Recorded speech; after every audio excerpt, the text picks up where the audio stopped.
জুলাই আন্দোলনে আহতদের সুচিকিৎসা ও পুনর্বাসন করা হবে, সারা জীবন চিকিৎসা দেওয়া হবে বিনামূল্যে, জানিয়েছেন প্রধান উপদেষ্টার বিশেষ সহকারী ডাক্তার সাইদুর রহমান। বিকেলে সচিবালয়ে আহতদের সাথে উপদেষ্টাদের বৈঠকে এই আশ্বাস দেন তিনি। জুলাই আগস্টে ছাত্র জনতার গণ অভ্যুত্থানে আহতদের দেখতে বুধবার রাজধানীর পঙ্গু হাসপাতালে গিয়েছিলেন স্বাস্থ্য উপদেষ্টা নূরজাহান বেগম। কিন্তু আহত সবার সঙ্গে দেখা না করায় হাসপাতালেই তোপের মুখে পড়েন তিনি। এক পর্যায়ে তিনি হাসপাতাল ছাড়তে বাধ্য হন। এরপর রাতভর সড়ক বন্ধ করে আন্দোলন করে আহতরা।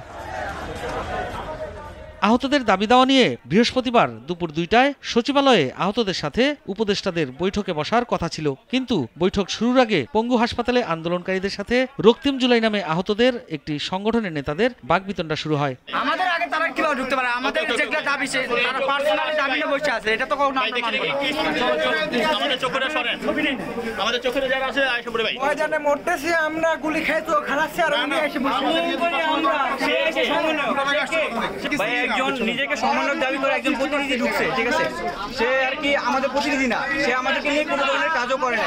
মিটিং এ বৈষম্য হচ্ছে এটা বলবো না, কিন্তু আমরা যারা আসছি আমরা ওনাদেরকে চিনি না। এটুকু সংবাদ সম্মেলন কি দাবিতে করতেছে বা কোন পরিচয় করতেছে, এই জন্য ভাই আপনারা সবাই সমান, এটা কোনো সমান নয়, আপনারা সবাই সমান নয়। আমি ওদেরকে বলছি যে আপনারা সবাই সমান নয়, আপনাদের কোনো নামটাই না দেন।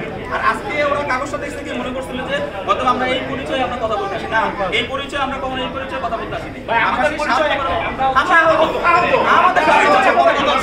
7 দিনের মধ্যে সব আহতদের পুনর্বাসন এবং ট্রিটমেন্ট করার কোনো ব্যাপার না। দেশে প্রাইভেট হসপিটাল আছে, অনেক হসপিটাল আছে, ওরা যদি একটা মেসেজ দেয় এখান থেকে সব প্রাইভেট হসপিটাল ট্রিটমেন্ট করার জন্য রেডি, কিন্তু ওনারা তো কোনো ক্লিয়ার অ্যাকশনই নিচ্ছে না।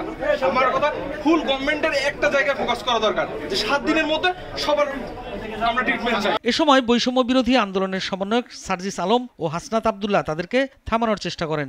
এই রাষ্ট্রের 24-এর রাষ্ট্র অর্জনের জন্য যারা 1 ফোঁটা রক্ত দিয়েছে তাদের কৃতিত্ব অস্বীকার করার কোনো সুযোগ নাই। আহতর কোনো দল হয় না। আহতকে যারা দলীয়করণ করে, বিভাজিত করে, ব্যক্তি স্বার্থ চরিতার্থ করার কোনো চেষ্টা করে, আমি মনে করি যে তাদের বাংলাদেশ নিয়ে তাদের যে পরবর্তী ভাবনা, এই পরবর্তী ভাবনা প্রশ্নবিদ্ধ। আহতদের নিয়ে কোনো বিভাজনের রাজনীতি, এই রাজনীতিকে আমরা সন্দেহের চোখে দেখি।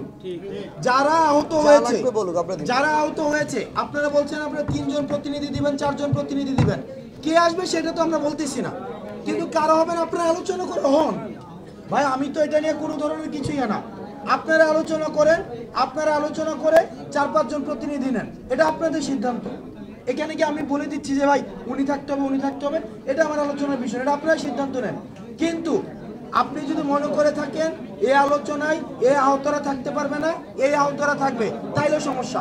আমার কাছে আবার অনেকটা লাগতেছে যে ছাত্রদল আর ছাত্রলীগের মিটিং, যে কেউ ক্ষমতা আছে যদি মিডিয়া না থাকে কেউ মনে মেরে দিবে, ব্যাপারটা তো এরকম না ভাই। আমরা কথা বলি ভাইয়ের মধ্যে, পরিবারের মধ্যে মিটিং, যা চাইবেন ওইটা নিয়ে সকল উপদেষ্টার মতামত তাদের জায়গা থেকে দিবে, বের হয়ে আপনার দাবি আদায়ের যে কমিটমেন্ট এটা দিয়ে একসাথে বের হয়ে প্রেস ব্রিফিং করবেন, তাহলে তো হয়ে যায়। দুই পক্ষের বাকবিতণ্ডা ও তর্ক বিতর্কের 2.5 ঘন্টা পর পরিস্থিতি নিয়ন্ত্রণে আসলে উপদেষ্টাদের সাথে বৈঠকটি শুরু হয়। বৈঠকে আহতরা 7 দফা দাবি তুলে ধরলে জুলাই আন্দোলনে আহতদের সুচিকিৎসা ও পুনর্বাসন এবং সারা জীবন বিনামূল্যে চিকিৎসা দেওয়ার আশ্বাস দেওয়া হয়।